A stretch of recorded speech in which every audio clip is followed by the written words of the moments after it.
Bonjour à tous, en attendant la sortie prochaine de nouvelles vidéos sur la chaîne, je me suis dit que ce serait pas mal de faire une petite mise à jour concernant le Disney Plus Day et du coup tous les nouveaux projets Marvel qui ont été annoncés, etc. en rapport du coup avec le MCU. Comme l'année dernière, on va essayer d'éclaircir tout ça et de voir ce qu'on peut en tirer, mais avant de commencer, je tenais à vous conseiller de vous abonner à la chaîne si ce n'est pas déjà fait. Vous êtes très nombreux à regarder les vidéos sans être abonnés. Donc voilà, c'est le bon moment pour le faire. Premièrement, j'aimerais que nous parlions des teasers et on va commencer avec Moon Knight. Moon Knight est un héros particulier, incarné par Oscar Isaac. Moon Knight s'appelle en réalité Mark Spencer et est considéré pour beaucoup comme le Batman de Marvel. À l'origine, Mark était un mercenaire qui travaillait aux côtés de Roll Bushman. Pendant un raid pour voler les trouvailles de l'archéologue Peter Olron, Roll a tué Peter et sous le choc, Mark s'est imposé face à Bushman pour éviter un massacre. Malheureusement, Mark sera mortellement blessé et Bushman tuera finalement quasiment tout le monde. Et c'est à ce moment précis que tout va commencer, car Mark est mort au pied de la statue de Khonsu, le dieu de la lune. Ce dernier effectuera un pacte avec Mark, lui proposant de le ressusciter en échange de devenir le chevalier de la lune. Maintenant que nous y voyons plus clair, par rapport au teaser, il y a des choses à souligner. Déjà, nous devons parler de la mise en scène. Un élément important que je n'ai pas encore traité, c'est que Mark possède un trouble de l'identité. Ce dernier possède trois profils bien distincts. Mark Spencer, qui est le principal en quelque sorte, Stephen Grant, un riche playboy axé sur l'aspect financier, et Jake Lockley, un chauffeur de taxi. C'est pourquoi je pense que la mise en scène nous propose beaucoup de plans avec Mark proches de miroirs ou d'objets qui puissent le refléter, toujours avec un minimum de 2 reflets, permettant de traduire ces 2 autres identités qui le regardent. En revanche, par le biais de sa nouvelle identité en tant que Moon Knight, eh bien cela monte le nombre de profils à 4. Et c'est pourquoi dans la mise en scène, le nombre de reflets passe de 2 à 3 quand il est en Moon Knight. Et pour continuer sur ce fameux trouble de l'identité, cela permet l'ambiguïté de l'existence véritable de Khonsu. Puisque Mark souffre de son trouble, il a du mal à détecter si cette voix dans sa tête est une illusion ou une véritable personne. De ce que nous savons réellement sur la série, Mark Spencer serait un boxeur et un militaire de l'armée américaine. Mais le plus intéressant est qu'il est dit par le biais du synopsis que Mark Spencer et ses identités vont se retrouver dans une guerre meurtrière des dieux d'Égypte dans un contexte moderne et ancien. Évidemment, Khonsu n'est pas le seul dieu d'Égypte et d'après le synopsis, cela pourrait vouloir dire que d'autres dieux sont en conflit avec Khonsu et choisiraient également leur champion pour les temps modernes. Mais cela reste une supposition. Par rapport à cette description, le roi Soleil pourrait être un vilain adéquat, puisqu'il est la représentation d'Amon-Ra, une divinité d'Égypte, père de Khonsu et rival de ce dernier, le Soleil face à la Lune. Néanmoins, le cas Bushman reste toujours intéressant, car il est l'antagoniste emblématique de Moon Knight, lié à son origin story. Et on peut également mentionner le fait que Blade serait apparemment attendu pour faire une apparition dans la série. Ce qui inclurait également des menaces liées à ce dernier, comme Dracula pour certains, mais bon, rien n'est véritablement confirmé. Enfin, qu'est-ce qu'on pourrait rajouter de plus ? En soi, si le teaser de la série semble proposer quelque chose de plus sombre qu'à l'habitué, c'est aussi parce que Moon Knight est un héros sombre. Ce dernier agit toujours de nuit. Évidemment, vu qu'il est le chevalier de la lune, c'est cohérent. Et surtout, il n'hésite pas à tuer de sang-froid et de façon violente si c'est nécessaire. Sans oublier aussi que Khonsu est peut-être le dieu de la lune, mais il est aussi considéré comme le dieu de la vengeance. Continuons maintenant sur She-Hulk. Nous retrouvons Jennifer Walters, une avocate et cousine de Bruce Banner que nous connaissons tous en tant que Hulk. De par son origin story des comics, nous devrions retrouver la même histoire dans sa série par rapport au petit teaser. En gros, Jennifer Walters, en tant qu'avocate, a été victime d'une représaille car elle défendait un gangster qui travaillait pour un grand chef criminel.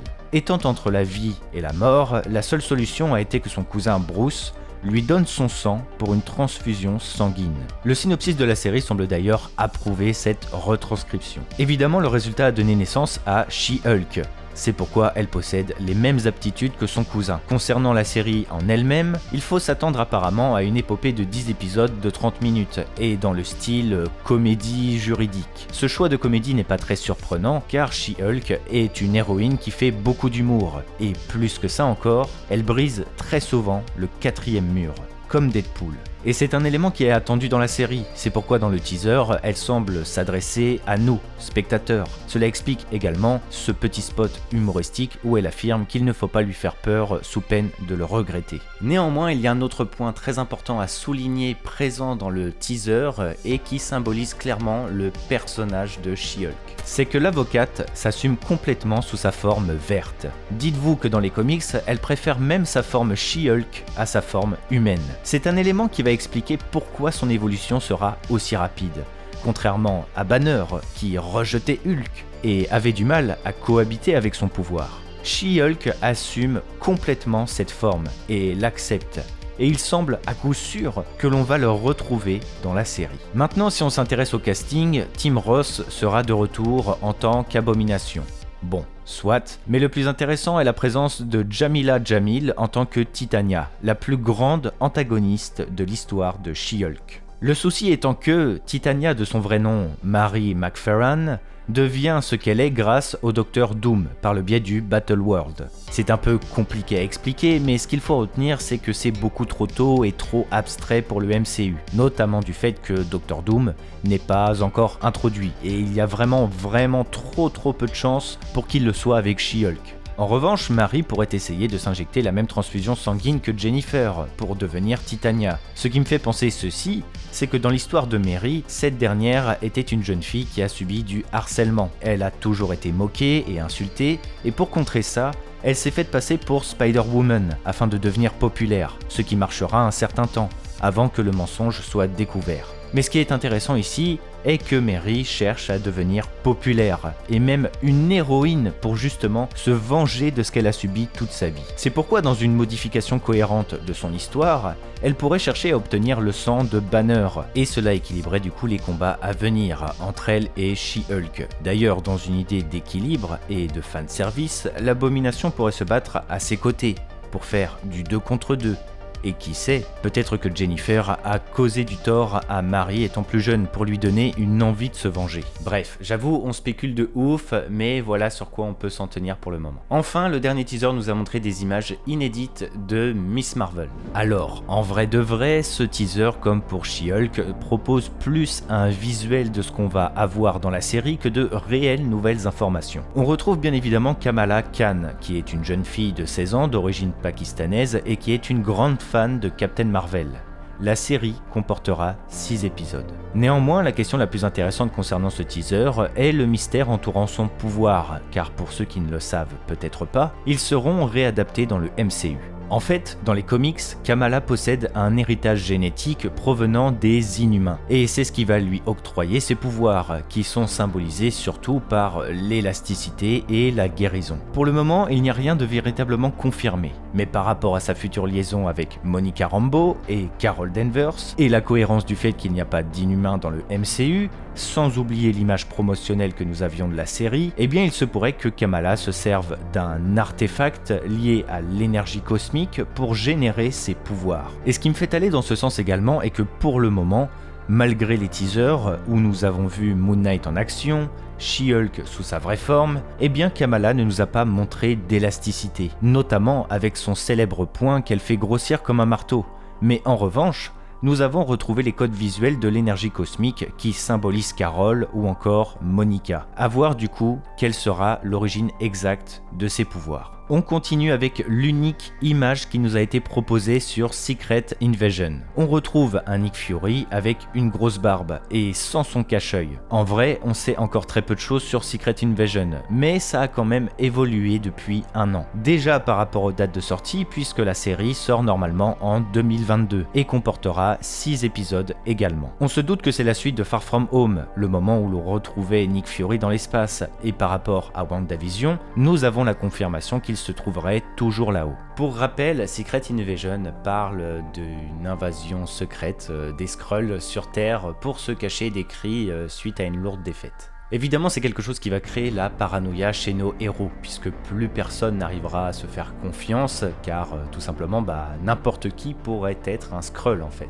Évidemment, il y aura beaucoup de réécriture et d'adaptation pour coller avec le MCU, et cela promet quelque chose d'intéressant par rapport à Nick Fury, qui travaille avec Talos depuis maintenant des années, et avec d'autres Skrulls sur le vaisseau du Sword. Néanmoins, nous pouvons parler aussi du casting, puisque nous retrouverons par exemple Emilia Clarke, Olivia Colman, Kingsley Ben-Adir, Killian Scott ou encore Christopher McDonald. On se doute que chacun aura un rôle important, et plusieurs possibilités existent. Ce que je veux dire, c'est qu'il pourrait jouer une réadaptation des Secret Warriors de Fury, par exemple, ou tout simplement des personnages liés au Sword, qui d'ailleurs n'a pas encore été développé, donc cela expliquerait ces nouveaux personnages. Mais possiblement aussi des Skrulls. C'est le cas par exemple de Kingsley qui est prévu pour jouer un antagoniste. Ce dernier pourrait incarner pourquoi pas le Super Skrull, qui est possiblement le vilain le plus connu parmi le peuple Skrull. Dans tous les cas, la série va mettre en lumière le peuple Skrull et Nick Fury. Donc il faut certainement s'attendre à avoir de grosses têtes de l'Empire Skrull, avec du coup pourquoi pas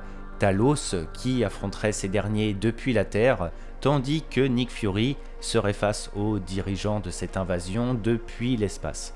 Bon, c'est une idée comme une autre. Et on termine rapidement sur les nouveaux logos. Celui de Secret Invasion a évolué pour passer d'un rouge vif à du vert avec des morceaux de violet. Nul doute que c'est pour représenter la couleur des Skrulls et leur pouvoir de métamorphose. Nous avons toujours la présence d'I Am Groot et le spécial Holidays des Gardiens de la Galaxie. Rien de nouveau par rapport à ça, si ce n'est qu'on peut mentionner qu'Adam Warlock a été casté pour les Gardiens de la Galaxie 3. Évidemment, What If et Loki auront une saison 2, c'est très attendu et confirmé de toute façon. Je vous avoue que Loki saison 2 est l'une des choses que j'attends le plus. En revanche, petite nouveauté, une série Echo a été annoncée. Echo, de son vrai nom Maya Lopez, est une héroïne de chez Marvel. Elle est attendue à faire une apparition dans la série de Hawkeye et du coup cela permettrait de teaser son propre spin-off. Pour faire simple, Echo est une jeune fille dont le père travaillait pour Wilson Fisk. Oui, le criminel de Spider-Man. Sauf que Fisk tuera le père de Maya et la prendra sous son aile pour la former. Alors évidemment, de par les accords entre Marvel et Sony,